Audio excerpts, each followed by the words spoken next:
नरखेड शहरात कृत्रिम पाणी टंचाई, नगर परिषद प्रशासन झोपेत. नरखेड शहराला चिखली धरण डॅमवरून पाणी पुरवठा केला जातो. वाहिनी धरणावरून फुटल्याने मोठ्या प्रमाणात पाणी वेस्ट जात आहे. परंतु नगर परिषदेचे मुख्याधिकारी आणि लोकप्रतिनिधी यांचे लक्ष या समस्येवर नाही. तरी किती जबाबदार आहे हे नागरिकत्व समितीच्या सदस्यांनी आमच्या प्रतिनिधींच्या निदर्शनास आणून दिले. बघूया याचा सविस्तर रिपोर्ट. नागपूर जिल्ह्याच्या काटोल तालुका अंतर्गत येणाऱ्या चिखली डॅम या परिसरामध्ये आपण सध्या आहेत. या ठिकाणी 50 HP जी या ठिकाणी पाणी पुरवठा करण्यासाठी मोटार जी बसवलेली आहे, त्याच जलवाहिनीतून जे पाणी आहे हे वाया जात असल्याचं आपल्याला दृश्यांमध्ये दिसून येत आहे. याच डॅम्पवरनं नरखेडला सुद्धा पाणी पुरवठा केला जातं आणि हीच ती जलवाहिनी आहे. ही आपल्याला विस्कळीत झाल्याची दिसून येत आहे. आपल्यासोबत नरखेड नागरी कृती समितीचे काही सदस्य आहेत. काय सांगू शकाल? पुरवठा आहे आज चिखली डॅमवरून 12-13 वर्षापासून हा पाणी पुरवठा इथून होऊन राहिलेला आहे. आणि या पाणी पुरवठ्याच्या याच्यामध्ये हा 25 वर्षाच्या याच्यामध्ये जेव्हा हे झालं होतं, जेव्हा ज्यांचं सरकारी नव्हतं, तेव्हापासून एक योजना या ठिकाणी आली होती आणि या योजनेचा लाभ जो नरखेडला मिळत होता. पण या ठिकाणी 25 HP मोटार आहे. 25 HP मोटार असूनही याच्यातून 10 इंची पाणी जात आहे. 10 इंची पाणी नरखेडला जात आहे त्या याच्यानं. तर त्याच्यातलं हे जे पाणी आहे या ठिकाणी पाईपलाईन फुटल्यामुळे आणि हे प्रशासनाची अलगर्जी असल्यामुळे इथले इंजिनियर जे पेटकर आहे हे याच्याकडे लक्ष देत नाही आहे. सीओचं लक्ष नाही आहे, यांचं मॅनेजमेंट बरोबर नाही आहे. त्याच्या मॅनेजमेंट बरोबर नसल्यामुळं हे पाणी नरखेडला फक्त 2 ते 3 इंच पोचत आहे. आता सध्या किती टक्के पाणी पुरवठा होत आहे आपल्या नरखेड शहराला? आणि त्याच्यामुळे काय झालं आहे की नरखेड शहराचा जो पाणी पुरवठा एक दिवसा आडही बरोबर होऊन राहिलेला नाही आहे. नरखेडची स्थिती जर सगळं बरोबर असलं तर दररोज पाणी पुरवठा होऊ शकते.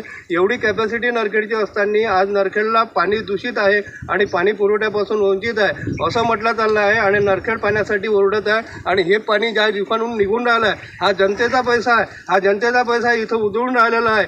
आणि हे कर्मचारी त्याच्यावर आपली मजा करून याच्यावर लक्ष न देताना लोकांवर अन्याय होऊन राहिला आहे. आणि त्याचं 1500 रुपये बिलही लोकांकडनं वसूल करण्यात चाललं आहे. आणि नरखेड ह्या पाण्यासाठी विरहित आहे असं सगळीकडे त्याची चर्चा आणि यांनी करून ठेवलेली आहे.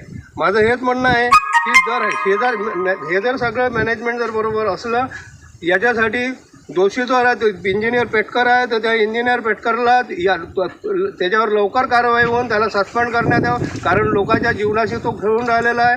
आणि लोक ज्या ठिकाणी पैसे देतात, पैसे देऊनही त्यांना पाणी पुरवठा मिळत नाही अशी परिस्थिती जर त्याची जर आहे, असा इंजिनियर कोण्या कामाचा नाही आहे. त्यानंतर शिवसाहेबांचं याच्याकडे लक्ष नाही आहे. शिवसाहेबांवरही कारवाई करण्यात यावी. आणि जो इथचा ठेकेदार आहे त्या ठेकेदाराला नेहमी जर पाठपुरावा हे करत नाही, त्याच्यामुळे ही परिस्थिती त्याच्यात आहे.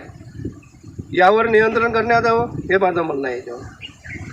संगीताताई खवळे, प्रशासकांनी या सगळी व्यवस्थेकडे लक्ष द्यायला पाहिजे. प्रशासकांनी जर या वेळोवेळी जर लक्ष दिलं नाही तर लोकांच्या जीवनाशी जर निगडीत खेळत असेल तर हे योग्य नाही आहे. कारण की जनता ही बिल भरते. परिपूर्ण बिल भरल्यानंतरही त्यांना एक दिवसाच्या आड पाणी परिपूर्ण मिळत नाही आहे.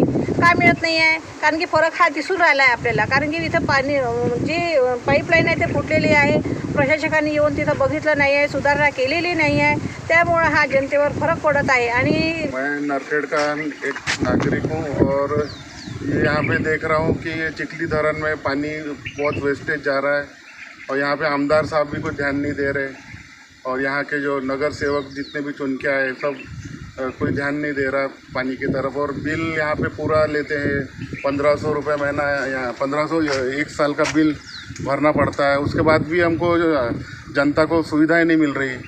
तो मैं ये चाहता हूँ कि सबको सुविधाएं बराबर मिले.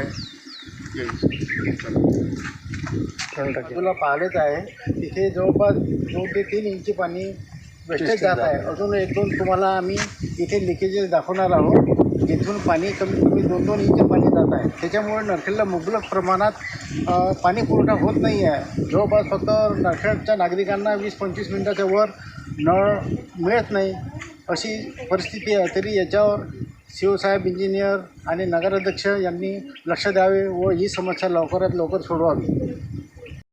तर दृश्यांमध्ये आपण बघू शकता या डॅमची परिस्थिती. म्हणजे हे जे वेस्टेज जे पाणी आहे 10% वर हे पाणी वेस्टेज जात आहे.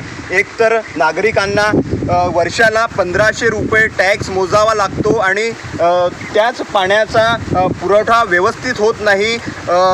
हे जे नगर परिषदचं जे व्यवस्थापन आहे यावर सुद्धा नागरिकांनी आक्षेप नोंदविलेला आहे. मुख्याधिकारी असो किंवा तेथील कर्मचारी असो किंवा इंजिनियर असो यांच्यावर कारवाई करण्याची मागणी याच माध्यमातून येथील शेतकरी असो किंवा नागरिक असो यांनी मोठ्या प्रमाणामध्ये केलेली आहे. एकतर दुष्काळग्रस्त या ठिकाणी शेतकरी आहे. यावेळेचा जो दुष्काळ आपण बघू शकतो की पाण्याचा जो जी टक्केवारी आहे ती कमीत कमी 30% आहे आणि याच दरम्यान ही जी जलवाहिनी आहे ही लिकीज आहे याकडे या नागरिक कृती समितीकडनं सांगण्यात येत आहे की कुठलंही नियोजन या नगर परिषदेकडे नाही. 1500 रुपये टॅक्स कशाचे घेतात हाच सवाल आता नागरिक करीत आहे.